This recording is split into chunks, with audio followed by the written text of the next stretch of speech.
India गठबंधन जिंदाबाद जिंदाबाद। भारत का संविधान बचाओ, तानाशाही मिटाओ। भारत का संविधान बचाओ, तानाशाही मिटाओ। भारत का संविधान बचाओ, तानाशाही मिटाओ। इंडिया गठबंधन को वोट दो, वोट दो। इंडिया गठबंधन को वोट दो, वोट दो। इंडिया गठबंधन को जिताओ।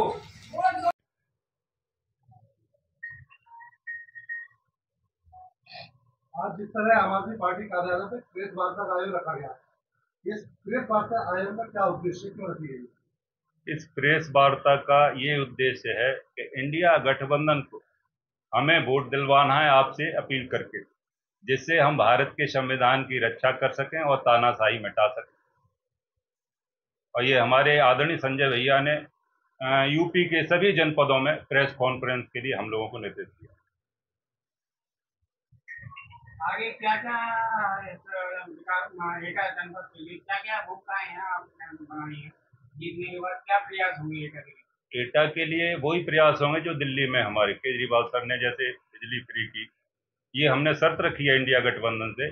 सबके लिए एजुकेशन फ्री होगी, सरकारी स्कूल अच्छे बनाए जाएंगे और सभी के लिए इलाज भी फ्री होगा। अच्छा, लगातार भाजपा आप पर हमलावर है इंडिया गठबंधन से, तो उसके बारे में आप क्या कहेंगे? लगातार हमला कर रही है भाजपा। भाजपा का काम यही है कि जो भी उसके खिलाफ बोलेगा उसी के आंदोलन को तोड़ना चाहती है, चाहे वो पेंशनर का आंदोलन हो, चाहे कर्मचारियों का हो, चाहे किसानों का हो। तो हम लोग तो देशभक्त लोग हैं, हम इस उनकी आंदोलन, उनकी मतलब जितनी भी हमें वो तानाशाही दिखाएंगे, हम बिल्कुल नहीं डरेंगे। संजय भैया जिस तरह जेल गए, हम भी जेल जाने को तैयार हैं, लेकिन अब के डट के मुकाबला करेंगे उनका। क्या लगता है कि तीनों पार्टियां विपक्षी पार्टी एक हुई है तो कितना फायदा मिलेगा? पूरा फायदा मिलेगा। जनता त्राय त्राय कर रही है, परिवर्तन का दौर आ गया है और इसमें हम इंडिया गठबंधन अपनी सरकार बनाएंगे और मोदी और इनको अमित शाह को अहमदाबाद की टिकट दिलवाएंगे।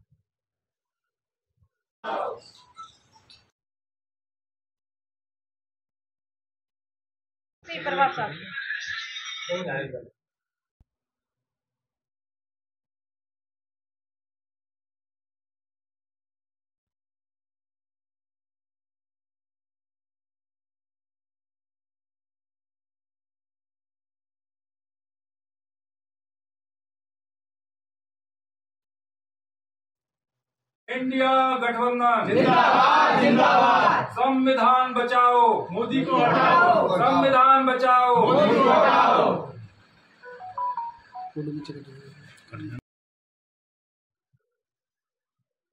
काफी की आप जिस तरह यहाँ मौजूद हैं, एक प्रेस वार्ता का आयोजन किया गया है, तो क्या कहेंगे इसको लेकर? आज के समय में देश परिवर्तन चाह रहा है, तो जनता की मूलभूत समस्याएं शिक्षा, चिकित्सा, रोजगार, तो इसको देने में वर्तमान सरकार विफल रही है। देश में बेरोजगारी की समस्या चरम पर है। देश का युवा रोजगार के लिए मतलब एक तरीके देश भुखमरी के कगार पर, जो 2012 से 17 तक जब समाजवादी पार्टी की सरकार चली थी, तो जो सुविधाएं माननीय राष्ट्रीय अध्यक्ष अखिलेश यादव जी ने, जैसे 102 नंबर, 108 नंबर चलाया था महिलाओं और बच्चों के लिए, और 1090 भी शुरू किया था, 100 डायल किया था 100 नंबर, जो अब 112 नंबर भाजपा ने तो दिया। वही चीज, वही जो चालू किए थे उन्होंने संसाधन, उन्हीं को अब ये भाजपा सरकार पूरा नहीं कर पा रही है। जो क्या ना एम्बुलेंस सुविधा की थी, उसमें कभी डीजल नहीं मिलता, पेशेंट जो भी मरीज है महिलाएं अपने कंधों पे लेके जा रही हैं, जेंट्स लोग पुरुषों को, कभी कभी तो मैंने ऐसा देखा कि महिला अपने पति को उठा के गोद में लेके जा रही है अस्पताल में, और कभी वेंटिलेटर उपलब्ध नहीं है, और कभी ऑक्सीजन की इतनी कमी रही। कोरोना काल में भी कितनी मौतें हुई हैं, आज भी देश इस चीज से करा रहा है। समाजवादी पार्टी के लगातार जो सत्तावन नेता है उसको छोड़कर पार्टी बीजेपी में शामिल हो रहा है, तो उसको लेकर आप क्या कहेंगे? ऐसा क्या है जो वो भाजपा की तरफ जा रहे हैं? दावत नेता जैसे अभी तक समाजवादी पार्टी में रहे थे, उन्हें कोई परेशानी नहीं, उन्होंने सब कुछ अच्छा किया, सब कुछ किया, लेकिन हो सकता है किसी बचाव में, आज जैसे आप देश में सुन रहे हैं कि नहीं कोई जाना चाहता तो उसकी ईडी, सीबीआई इतनी जांच लगा देते हैं कि ऐसा डर भय माहौल बना रखा है, इसलिए जो संपत्ति वाले लोग हैं वो अपनी संपत्ति बचाने के लिए और कई मुकदमे और वैसे जो भी माफिया टाइप लोग हैं वो भाजपा में जा रहे हैं। आज जो है भाजपा सरकार माफियाओं की पार्टी बन रही है। प्रेस वार्ता का आयोजन किया जा रहा है, क्या उद्देश्य है इसका? हमारे माननीय सांसद संजय भैया यूपी प्रभारी, जैसा कि आज आम आदमी पार्टी कार्यालय पर इंडी गठबंधन का प्रेस वार्ता आयोजन कार्यक्रम रखा गया है, तो उसका क्या उद्देश्य है, क्यों रखा गया है?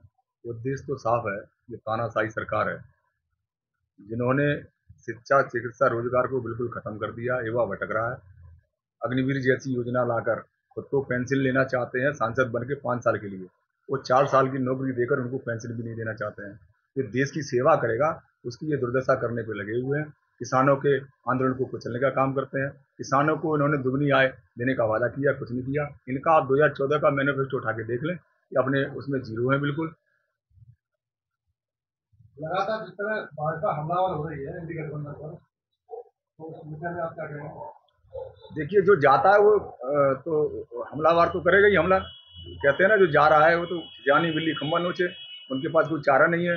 वो ये दिखाना चाह रहे हैं, जो नेता हैं वो उनको जबरियां किसी न किसी तरीके से अपने पार्टी में शामिल करना उन्हें कर रहे हैं। तो ये दिखाना चाहते हैं कि सब हमारे साथ हैं, मगर ऐसा नहीं है। वोट तो जनता डालती है। भाजपा 400 पार की बात कर रही है और ईडी गठबंधन कितना कर पाएगी? वो 400 पार मुझे लग रहा है उत्तर प्रदेश में 80 में से 400 पास हो जाएंगे, इसलिए कह रहे होंगे। उनको खुद मालूम है 400 पार हैं कि वो है कि या 400 पार अब की बार सब्जी करेंगे, दाल करेंगे, मिर्च करेंगे, मसाला करेंगे, क्या करेंगे, गरीब को कहाँ से लाएंगे? 400 पार वो ये करने जा रहे हैं, वो कुछ नहीं है निकला हुआ।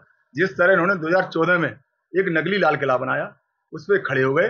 खड़े होकर इन्होंने ये कहा कि अच्छे दिन आएंगे। तो अच्छे दिन ये बोलते थे, जनता बोलती थी आएंगे, तो जनता समझी कि अच्छे दिन हमारे आएंगे। लेकिन आपको स्पष्ट दिख रहा है अच्छे दिन तो उनके भाजपा के नेता के आ गए हैं। जनता ट्राई कर रही है, परेशान है। लगातार भाजपा अपने मैनिफेस्टो में जनता को लुभावने वादे कर रही है, जनता को लगातार।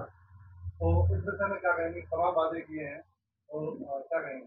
पिछली बार राजू जी सांसद जी थे तो उन्होंने पूरी निधि वापस कर दी थी। क्या कहना है इससे? सबको मालूम है, जग जाहिर है।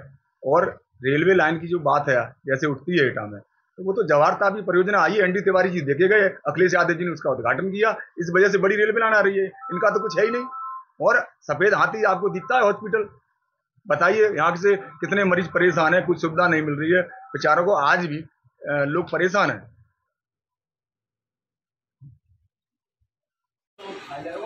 इंडिया गठबंधन जिंदाबाद जिंदाबाद। इंडिया गठबंधन को जिताओ, भाजपा को जिताओ। भारत की तानाशाही हटाओ। इंडिया गठबंधन को जिताओ, भारत की तानाशाही हटाओ। इंडिया गठबंधन जिंदाबाद जिंदाबाद। भारत माता की जय।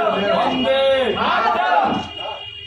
क्या नाम है आपका और ये यहाँ जो बैठक हो रही है इसका क्या उद्देश्य है? देखिए, मेरा नाम राजकुमारी यादव है।